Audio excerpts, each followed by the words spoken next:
مين نفسه يرجع بالزمن وبيفكر دايما لو في آلة زمن معاه؟ في الفيديو ده هنرجع بالزمن لأكثر من 1000 سنة، وبالتحديد عام 953 ميلادية، هنا في مصر بالتحديد القاهرة وفي شارع المعز، اللي بيرجع تاريخه إلى عصر الخليفة الفاطمي المعز لدين الله، وهو أول الخلفاء الفاطميين لمصر.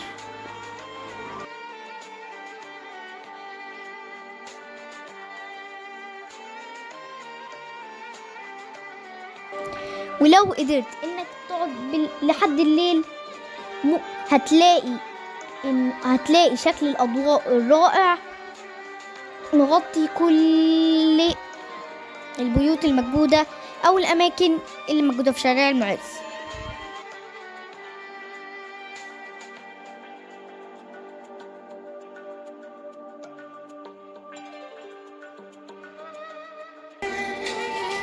ومسجد الأقمر بيتميز بأنه ليه واجهة خاصة، وهو موجود في شارع النحاسين،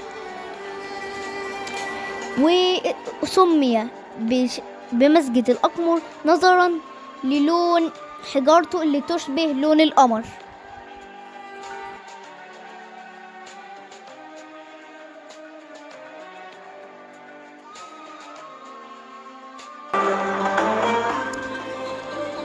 الشارع عبارة عن أكبر متحف مفتوح للآثار الإسلامية في العالم. في الشارع هنا تقدر تشوف الناس كانوا عايشين فين وإزاي زمان، لأن المباني والمساجد في الشارع هنا شكلها زي ما هو زمان، رغم إن في كتير منهم اترمم، لكن الدولة ووزارة السياحة والآثار حافظت على شكله الأثري الجميل.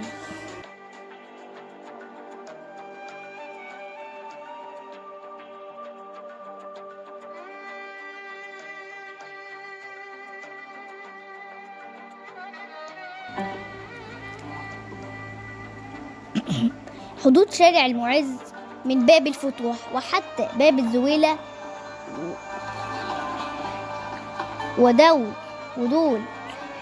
ودول أبواب أسوار القاهرة القديمة، لأن القاهرة زمان كانت بس الشارع المعز.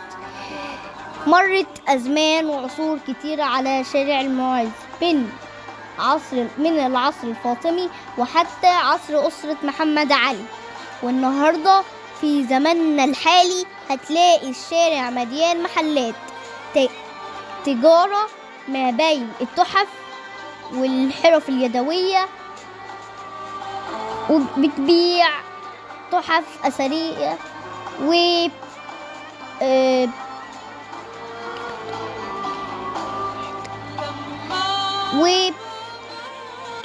والمنتجات اللي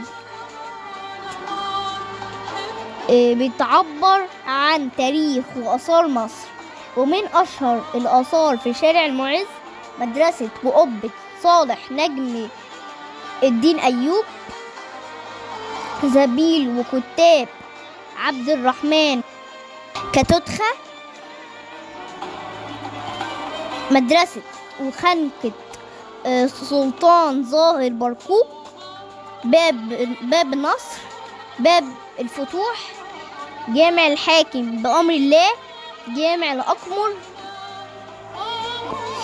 بيت السحيمي، باب زويلة، جامع المؤيد شيخ. اللي انتوا شايفينه ده هو جامع الحاكم بأمر الله، رابع أقدم المساجد الجامعة الباقية بمصر، والثاني أكبر جوامع القاهرة اتساعا بعد جامع أحمد ابن طولون. يقع الجامع حاليا بنهاية شارع المعز.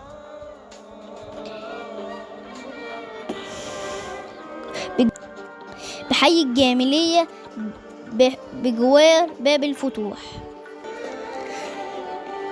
للمسجد تاريخ مثير للاهتمام، حيث اتخذته الحملة الفرنسية مقرا لجنودها واستخدمت مئذنتيه كأبراج للمراقبة، وقد استخدم رواق قبلته كأول متحف إسلامي بالقاهرة، أطلق عليه دار الآثار العربي.